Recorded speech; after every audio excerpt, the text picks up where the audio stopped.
เมื่อวานอาจารย์คุยกับกลุ่มไหนไม่รู้อาจารย์บอกยังไงเมื่อวานบอกว่าไม่เข้าใจเหมือนกันทำไมเด็กวันนี้ชอบเรียนแบบที่นบีบอกชอบเรียนแบบไม่ใช่เลยอยากเป็นแผ่นเค้กนักหนาไม่เข้าใจทำไมต้องอยากเป็นแผ่นเค้กอาจารย์ก็แนะนำก่อนที่จะเป็นแผ่นเค้กต้องดูก่อนว่าตัวเองเป็นแผ่นโรตีหรือแผ่นเค้ก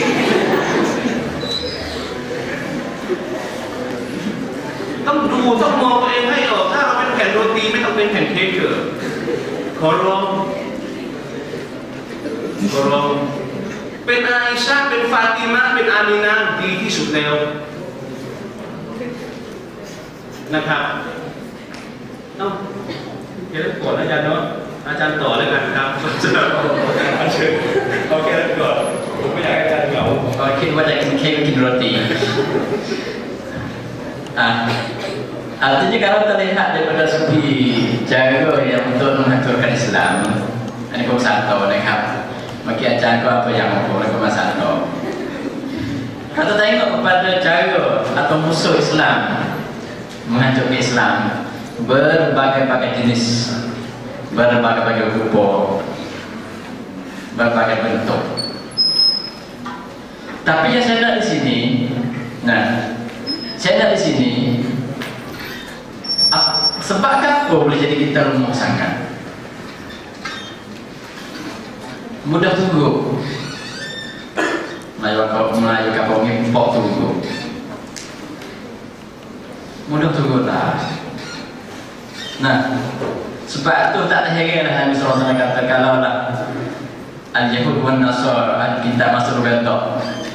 umat Islam tunggu masuk seperti ituนี่คือปัญหาที่เป็นจริงโอเคนี่คนที่ชอบตามแบบเค้กโรตีก็แต่นะครับก็บ่งบอกว่าเราน่าเป็นคนอ่อนแอนะครับnunya kita seorang yang lemah setiap segi setiap bentuk kalau kita orang kuat kita beramanah orang kuatมีความเข้มแข็งtak akan jadi tidak sebagainya ya anak Melayu kan saya kata mungkin kita anak Melayu ni dia ni mudah turut dengan keadaan-keadaan yang ada pada masa semasa maaflah saya kata kalau anak Melayu pergi pada Malaysia Indonesia ibadah Malaysia jadi Malaysia anak Melayu tani pada Indonesia jadi Indonesia anak Melayu tani pergi ke negara Arab jadi Arab gimana pada Eropah menjadi pada bentuk Eropah artinya kalau identiti dia atalak sendiri tak pernah dia menjaga tapi kita kalau terturut benda yang baik okey lah tapi kalau lah turut benda yang tak boleh Allah Akbar macam saat saya kata tadi benda yang tak patut kita turut tak patut kita limpah dia maka kita menjauhilah benda-benda itu adik pelayan saya yang hormati sekalian kalaulah tadi saya sebut sedikit tentang latar sejarah pada masa Rasulullah SAW dan apa yang saya katakan tadi daripada sahabat yang dapat membangkitkan Islam di sini cuba kita tengok apakah sebab-sebab yang menyebab kepada kita ni mudah turut sangat mudah terpedaya sangatอะไรคือสาเหตุหลักนะครับที่ทำให้พวกเราเนี่ยชอบหลงไปตามอะไรครับวัฒนธรรมกระแสต่างๆนะครับ saya cuba nambah kepada dua unsur penting demi kisahnya satunya sahih jahilaiนะครับsebab dari dalaman al-asbab ad-dakhiliyah yang kedua al-asbab al-kharijiyah yang kedua unsur dari luar sebab daripada luar dari dalam di sini artinya dari pemikiran muslim itu sendiri daripada keadaan muslim itu sendiri kedudukan muslim itu sendiri dan dari luar adalah luar daripada pemikiran kita luar daripada jagaan kita dan luar daripada perancangan kita kesimpulan, saya katakan tadi, sebab yang menjadi keuntungan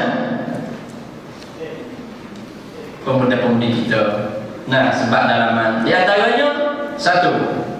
su tarbiyah, pendidikan yang tak baik, pendidikan yang tak bagus, pendidikan yang tidak berlandaskan Al-Quran dan Sunnah, pendidikan jahiliyah yang betul-betul kita kata. Asuhan, nah asuhan kita, ajaran kita, nasihat dan sebagainya, tidak kita gunakan pendidikan Islam yang baik, Islam yang sejati.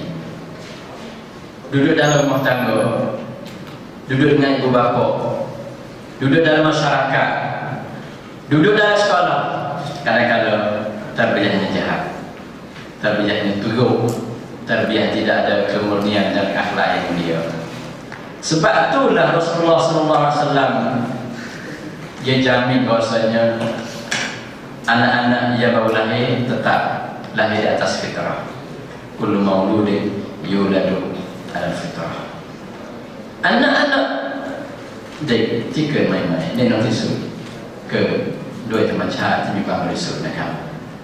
Tapi apakah sebab ayah dia menjadi Yahudi, Kris, Majusi?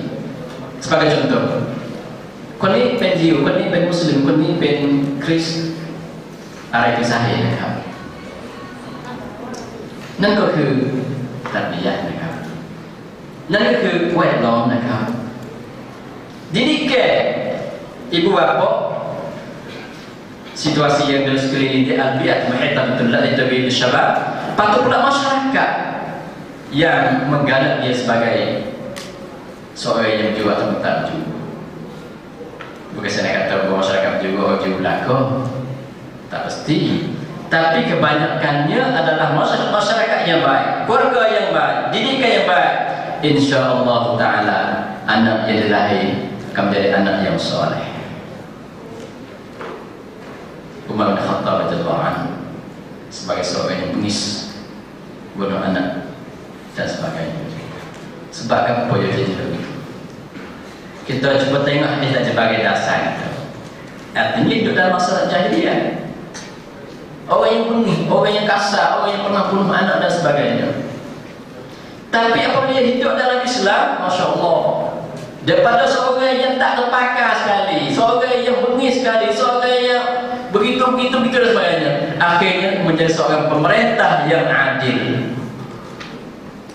yang dunia mencatat tentang kejayaan dia. Sebab itulah sikap manusia, kalaulah dididik, diasuh, diajar, dinasihat, diajarkan ala sekitar kata yang baik, maka di situ insyaAllah anak-anak kita akan jadi baik. Yang kedua,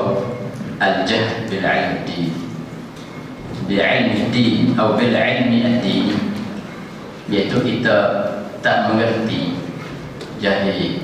tak tahu, tak faham tentang ajaran Islam. Ya, pada masa dulu yang ngaji Islam pada keluarga dia, ngaji Al-Quran, ngaji hukum hakam, pada masa dulu adalah mengaji daripada keluarga dia sendiri. Tapi lain balik. Nah, ibu bapa ajar berlain, ibu bapa ajar berlain, tak mengajar apa yang dikatakan. Saya ditanggung masuk lah. Dan usul yang kedua itu sebagai rekan. Jadi antara saya ingat dalam satunya kita usul tarbiyah, iaitu al-jahd bil-ilmi din. Yang kedua, sebab yang menjadi keuntungan sebab kita. Nah, sebab yang